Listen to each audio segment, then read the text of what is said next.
prieš pradėdama kalbėti apie muziejus ir genijus Loci, norėčiau irgi pasakyti, kaip vyko tas pati pradžia darbo, nes kai Rasa pasiūlė tokį projektą, pasižiūrėjau šiek tiek skeptiškai, nes galvojau mokslas ir dvasia, kaip čia tą dvasią empiriškai, žodžiu, pačiupinėti.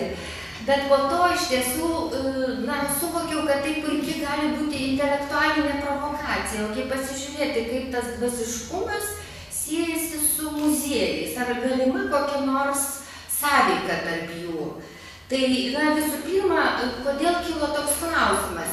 Iš Rasos jau to pasakymo aiškėja, kad vietos dvasia tai yra kažkas gyva, kas funkcionuoja, kas yra žmonių gyvenamo pasaulio dalis. Tuo tarpu muziejus, vis tiek savo esmė yra tai kažkas tai negyvo, sukurto.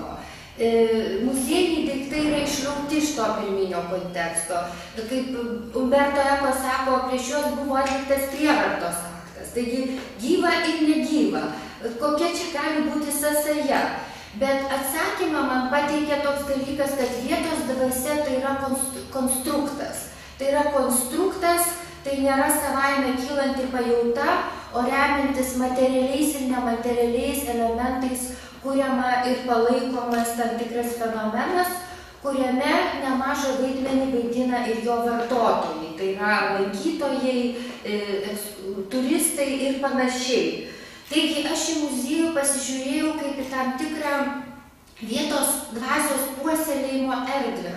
Yra į muziejų kaip vietos dvasios architektą. Juk iš tiesų, kaip ir Rasa akcentavo, vietos dvasia labai koja nueina su laiko dvasia. Tam, kad žinotum, pajustum tą vietos dvasią, būtina tam tikra atmintis. Tai yra žinojimas, kad čia kažkas įvyko, gyveno reikšmingos asmenybės, vyko įvykiai, gebėjimas identifikuoti objekto stilistinį rūbą. Ir ypač tai labai gerai išreiškia Juozo Girdzijausko eilutės, aš jas pacituosiu: žemė be istorijos tuščia ir beprasmiška. Tik tai, kai sužinome, kokie žmonės joje gyveno ir kaip jie gyveno, žemė prabyla. Mes norime pažadinti, prikelti gimtinę žemę, o kai žemė kalbėsi su mumis, bus brangi kiekviena jos pėda. Namas ir sodyba, laukas ir miškas, takas ir kelias, akmuo ir medis, upė ir ežeras, mokykla ir bažnyčia, kiekvienas žemės lopinėlis paženklintas žmonių darbais, jų džiaugsmais ir nelaimėmis, jų likimais. Ir išryškinau tiesiog tokį sakinį: mes turime žinoti tuos likimus ir juo daugiau žinosime, jo žemė bus prasmingesnė. Tai galima sakyti, juo daugiau, žodžiu, tos žinių, tos atminties, juo daugiau vietos dvasios. Tad kokį muziejų galima laikyti vietos dvasios architektų? Turbūt tas, kuris kalba apie vietos prasmingumą, apie tos vietos vertę, unikalumą. Ir čia peržiūrėjus, sakykime, egzistavusius ir egzistuojančius muziejus, juos išskyriau tokias grupės, kaip jie kaip architektai. Tai yra visų pirma kraštotyriniai muziejai, regioniniai, miesto muziejai, kurių pats pavadinimas rodo aspiracijas pažinti tam tikrą vietą. Taip pat tai yra memorialiniai muziejai, neretai įsikūrę vietose, tose atminties vietose in situ, būtovės vietose, kur asmenybės gyveno, kažkokie įvykiai įvyko. Na ir išskyriau dar vieną grupę ypatingą, Rasa jau vieną jų minėjo, Trakų muziejus, Valdovų rūmai, Vytauto Didžiojo karo muziejus, kurie yra mums svarbus ne tik juose kuriamais pasakojimais apie vietą, bet jie patys, būdami tam tikro to didžiojo pasakojimo, tautinio pasakojimo dalimi, patys savaime transliuoja savąjį genijus loci. Tai yra patys yra vietos dvasios perteikėjai, žodžiu, patys savimi. Na ir kilo klausimas, kaip ta vieta yra konstruojama, kaip tos vietos unikalumas konstruojamas. Ir man vėlgi ten, bežiūrint tos muziejus atvejus Lietuvoje, iškilo tokia vienas unikalumas, aš jį įvardijau kaip unikali mums vieta. Juk unikali vieta gali būti ne tik dėl objektyvių priežasčių, bet dėl subjektyvių priežasčių. Pavyzdžiui, man unikali vieta, nes ji man atpažįstama, sava, išgyventa, prigimtinė, paveldėta. Žodžiu, tai tam tikros emocinės vertybės, leidžiančios pasijusti kaip namie. Na ir aš čia savo straipsnyje minėjau Arvydo Šliogerio tokią citatą, kuris Šešuolos brūzgynų rojų įvardyja kaip tą vietą, kurioje jis ištirpsta, pranyksta.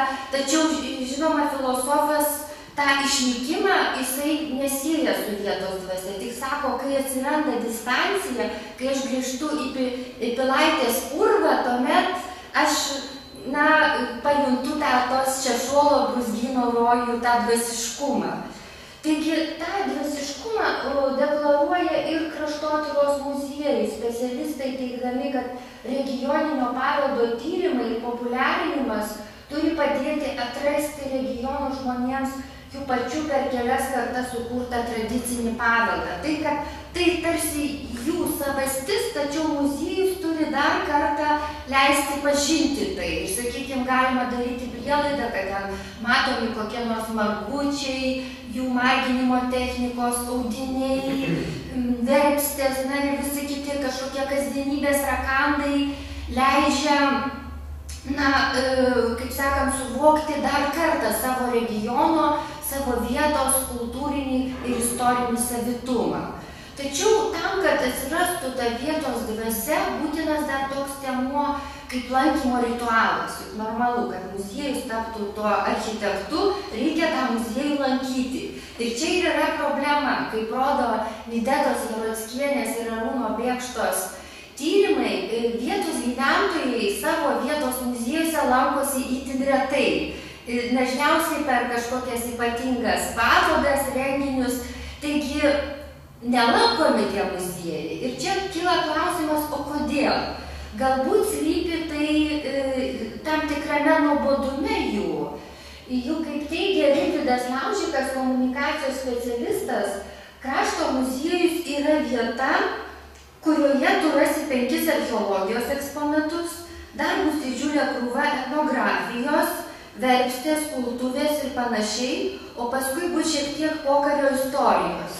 Jei sovietmečių, tai apie revoliucionierius, jei dabar apie partizanus. Ir visi muziejai šio požiūriu yra vienodai įrengti. Ir iš tiesų, pasižiūrėjus į krašto muziejus, vėlgi galima matyti, kad juose vyrauja tam tikros istorinės raidos ekspozicijos kraštotyriniuose muziejuose, kuriuose naudojama ta pati didžiosios istorijos periodizacinė schema, tai pavyzdžiui visur rasime padalijimą trečiąjį, carinį laikotarpį, tarpukarį, sovietmetį, posovietmetį ir visur tarsi kalbama apie tos pačius dalykus. Taigi gaunama tokia paradoksali išvada, kad tas vietos unikalumas yra perteikiamas tam tikrai stereotipiškai, taigi ne unikaliai. Taip pat vietos dvasios puoselėjimui labai didelį reikšmę turi taip vadinamos dinamiškosios formos. Tai yra įvairūs renginiai, edukacinės programos, gyvoji istorija.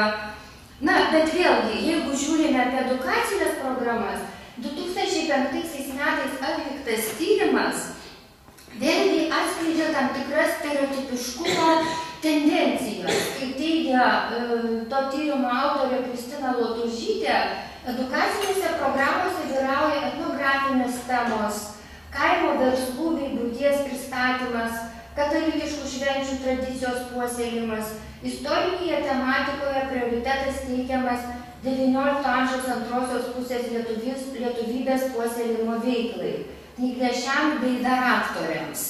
Ir jos toks verdiktas gana griežtas, kad Lietuvos regionuose veikiančių istorinio kraštotyrinio pobūdžio muziejų, edukacinių programų, tematikos analizė verčia dar kartą atkreipti dėmesį į tai, kad kuriant programas muziejuose trūksta modernios Lietuvos kultūros reprezentacijos vizijos.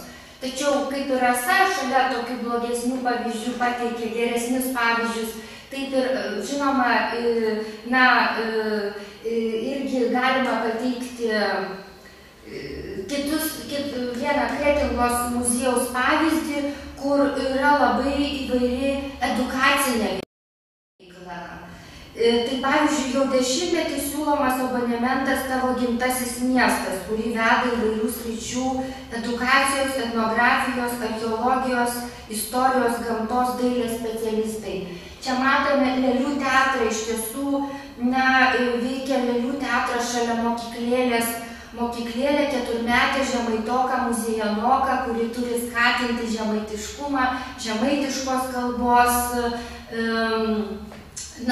išmanymą, požiūrį į žemaičių kalbą. Taip pat yra įvairūs tradiciniai renginiai. Čia matome edukacinę programą Senosios Kretingos dvaro parkas gyvoji istorija, kur dėmesys skiriamas kultūrai, gamtai, ekologijai. Tradicinių amatų centre kepama duona, gaminami saldainiai, verdama gilių kava. Žodžiu, ir yra ne tik dėmesys skiriamas vaikams, kas Lietuvoje yra būdinga, edukacinės programos yra vaikam ir paaugliam.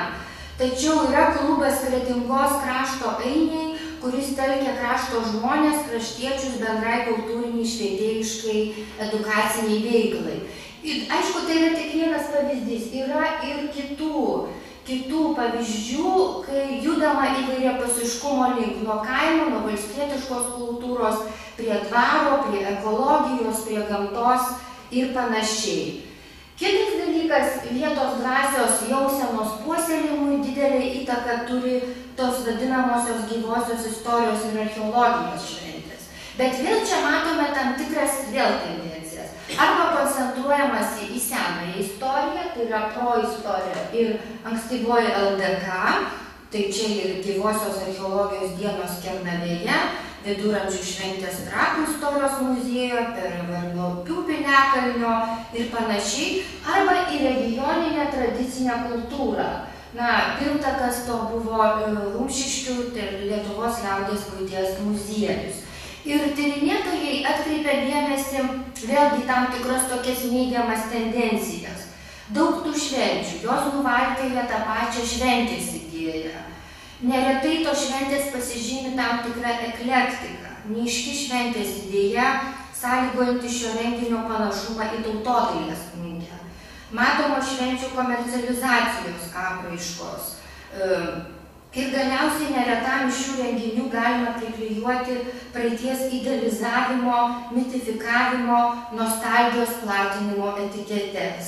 Čia perteikiami istorijos vaizdiniai, juk vėlgi orientuojamas į valstietišką kultūrą ir didingus tautos pradžios laikus, perša gražesnės, didingesnės, ekologiškesnės ir kitaip vertingesnės už dabartį praeities sampratą. Ir kita, tai buvo unikali mums vieta. Ir kita, žodžiu, pastebėta tam tikros tokios vietos ypatingumą nusakančios koncepcijos trūkumas. Tuo tarpu regioniniai muziejai vakaruose reiškia nepaprasčiausią apsiribojimą tam tikrą administracinio vieneto teritoriją, o tam tikros tradicijos, gamtinės aplinkos, veiklos ar kitų dalykų vienijamos erdvės savitumo demonstravimą. Tai reiškia, kad kitose muziejuose pasitelkus objektyvius kriterijus yra pateikiama vietos išskirtinumo, kitokumo, unikalios visiems, o ne tik mums vietos samprata. Ir vėlgi keletą pavyzdžių, tai būtų Alytaus kraštotyros muziejaus ekspozicija Gyvenimas abipus Nemuno. Jau pats pavadinimas išreiškia tam tikrą koncepciją, tam tikrą Nemuno kaip centrinės dalies, kuris vienyje žmonės į tam tikrą junginį elementas. Taigi, Nemunas buvo gyvenvietės, vėliau miestelio ir miesto raidą lėmęs veiksnys. Alytaus pilis buvo pastatyta saugoti brastą per Nemuną, ši upė lėmė prekybos vystymąsi miestelyje. Buvo daugelio gyventojų pragyvenimo šaltiniu, sąlygojo miesto kurortinį ar pramoninį pobūdį. Ir čia tokios potėmės nuo pilies iki miestelio, savarankiškas miesto gyvenimas, skirtingose Nemuno pusėse, pramonės miestas. Iš tiesų, tai tie periodai, tai jie kaip ir pasitelkti tą didžioji istorijos periodizacinė schema, bet visgi nesikoncentravo į politinę istoriją, o į kasdienybę, socialinę, ekonominę. Ir įdomu tai, kad, žodžiu, kaip sakant, ta ekspozicija buvo realizuota pasitelkus kopijas, nes originalių objektų muziejus stokojo. Ir tai čia dar viena nuotrauka ir dar kitas pavyzdys, tai būtų Chaimo Frenkelio vilos ekspozicija Provincijos dvaras ir miestas XIX amžiui, XX amžiaus viduryje. Iš tiesų, tai yra Aušros muziejaus filialas, kuris save pozicionuoja kaip aplamai Aušros muziejus, kaip Šiaurės Lietuvos kultūros ir edukacijos centras. Ir iš tiesų, ne tik Chaimo Frenkelio vilą galima paminėti, čia buvo ir poeto Jovaro name atidaryta ekspozicija 20 amžiaus pirmosios pusės knygynas, naujam gyvenimui prikelta Žaliukų malūnininko sodyba. Iš šių ekspozicijų taigumo priežastis muziejininkų nuostata, kad sėkmingiausios ekspozicijos sukuriamos tada, kai į vieningą visumą susijungia istorinio pastato statybos ir funkcionavimo laikotarpis, kai interjeras ir eksterjeras atspindi tą patį laikotarpį. Ir būtent antai siekiant vienodės Chaimo Frenkelio viloje pasirinkta ekspozicijos tema Provincijos dvaras ir miestas XIX amžiui, XX amžiaus viduryje, nes pats istorinis pastatas laikytinas tarsi dvaras mieste, dvaras urbanizuotoje aplinkoje. Ir ekspozicija sudaryta iš 2 dalių. Pirma yra labiau tokio apibendrinančio pobūdžio ir pateikiamas tam tikras toks idealus dvaro vaizdinys, paremta rinkiniais, dailės kūriniais. Man įdomesnė buvo Provincijos miestas ekspozicija, čia matėme vieną nuotrauką, kur yra konkretesnio pobūdžio, leidžiančių Šiaulių praeities fragmentus susieti su šiandiena, taigi ir atsirasti vietos istoriškumo jausenai. Tai pavyzdžiui, Prieškaulio Šiaulių gatvės atkarpa, Brolių Šapyro krautuvė, kino teatras Kapitol. Visa tai leidžia, kaip sakant, pasinerti tą urbanistinę miesto praeitį. Galiausiai miesto dvasią sustiprina šių ekspozicijų apsuptyje vykstantis edukaciniai užsiėmimai, pavyzdžiui, Prarasto miesto beieškant, Chaimas Frenkelis ir Frenkelių paveldas Šiauliuose, Provincijos dvaras, stilizuoto Kapitol kino salėje rodomas specialiai sukurtas filmų ciklas Įdomioji Šiaulių istorija ir galiausiai Prieškario regiono tema šio muziejaus plėtojama ir gyvosios istorijos švenčių, tai pavyzdžiui, amatų dienos, žolinės, užgavėnės, atvelykis pavidalų prie Žaliukų vėjo malūno. Taigi, išskyriau tokias vieta unikali mums, bet dažnai pateikiama taip stereotipiškai, neunikaliai ir vieta, kur ieškoma tam tikro koncepto, unikali visiems. Tu, ją pamatęs, tu supranti, kuo tai yra ypatinga. Taigi, iš tiesų tos sąveikos tarp muziejaus ir vietos dvasios gali būti daug, tačiau net ir gerosios praktikos pavyzdžiai visgi labiau atstovauja tradicinės, o ne naujasias muziejininkystės prieigas. Detaliau pristatytose lietuviškose atvejuose mažoka sudėtingos tikrovės atodangų, tarpdalykiškumo, platesnio vietos bendruomenės įsitraukimo į muziejų veiklą. Ir tas toksai praeities ir dabarties toks priešpastatymas, kad daug ko netekome ir panašiai, taigi dar, tai nelabai atstovauja tas naujosios muziejininkystės prieigas. Tai būtų tiek. Thank you.